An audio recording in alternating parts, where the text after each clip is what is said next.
You can do whatever you want if you put your mind to it is one of the most dangerous ideas ever. Not because it's not true, but because it can lead you into some of the most terrifying places. Ever since I was a kid, I knew a few things. Grass is green, pineapple on a pizza is disgusting, and 9 to 5 is the worst thing ever. Ain't no way I'm gonna spend my only chance at life working my ass off for some soulless company while making money for some big fat boss that doesn't even know my name. Instead, I'll be a famous YouTuber, or an indie dev, or an entrepreneur. It didn't really matter. What did matter is that from a very young age, I was terrified of having a job. Like seriously, very few things in this world terrified me more than the vicious cycle of wake up, work, game, sleep. It got to the point that I thought to myself, if I ended up never becoming successful, I consider myself a total and absolute failure. One of the reasons I was like this is the fact that I was pretty underwhelming in school. I was the quiet kid with no friends who was completely average in every class. I didn't care about any of the school subjects except English. And my future looked about as promising as any of the Bethesda titles for the past 15 years. I wanted to prove to myself that I was more than this. And so I promised myself that no matter how much I fail, no matter how long it takes, I'll never stop trying. I created YouTube channels, mobile apps, video games, websites. What do you know, before I even turned 18, I was a multi-millionaire with psych!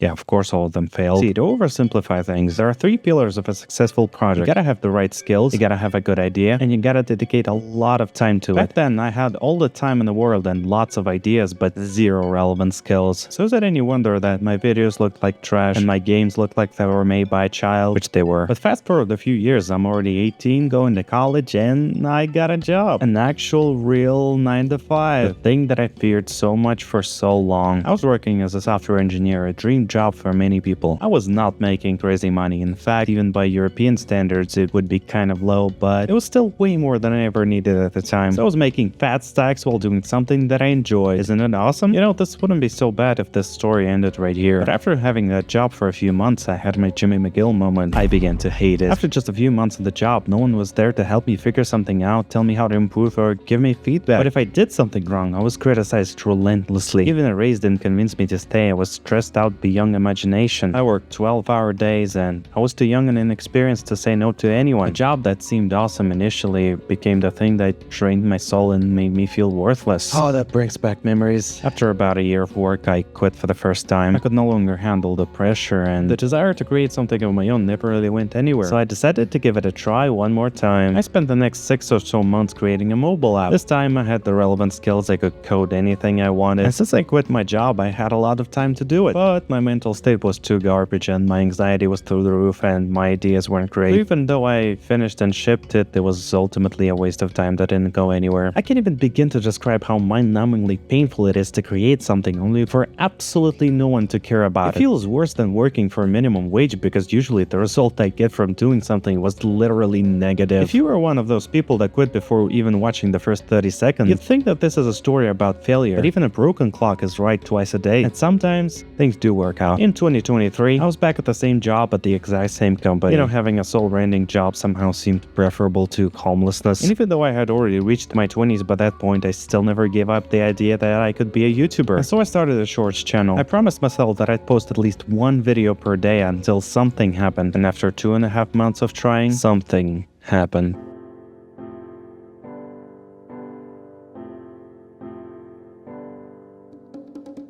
I did it. After well over a decade of trying and failing, I actually did it. I had a YouTube channel that not only was enjoyable to work on, but also earned me more money than my 9 to 5. In 2024, it got even better. I started treatment for my anxiety, I began to improve my life, my sleep schedule, I finally bought myself a good computer. But a shorts channel is an insanely unstable thing, so the only sensible thing to do was to quit my job and start working on an indie game of my dreams. After all, I had everything to be successful. I had the skills to code the game, I had a genuinely pretty good idea for it, and I had a lot of time to work on it. And even if I couldn't draw, make music, do marketing, game design, I still had a lot of time to learn all of it. And so I did. After 12 months of hard work, something happened. No way, the game failed miserably. You know, leaving a corporate 9 to 5 to become a solo indie dev doesn't mean you stop having a boss. It just means that you become the worst boss you could have ever had. The kind of boss that hates you 24/7, keeps criticizing literally everything you do, and you're also working for free. I thought that failing at YouTube was stressful, but learned the hard way that being an indie game dev is a million times worse. Instead of the wake up, work, game, sleep cycle, you got the wake up, work, cry, work, suffer, cry, work some more, and maybe get some sleep when you're done cycle. I am not exaggerating when I say that that this project nearly ended me. Remember the 3 pillars that I mentioned? Forget it. Even if you have the skills, the right ideas, and lots of time to do something, you're still not guaranteed to succeed. I greatly underestimated just how difficult it is to make a game from scratch. I overestimated my skills, my emotional stability, and even my luck. As if that's not enough, my channel had been slowly dying in the background this entire time. I went from making 5 months worth of money to making less than I was spending in a month, all while posting literally every single day without fail this entire time. But hey, at least I have the shorts channel, right? Sure, it's no longer as big, but it's still bringing me money. I'm still able to do what I enjoy, and nothing could ever ruin this.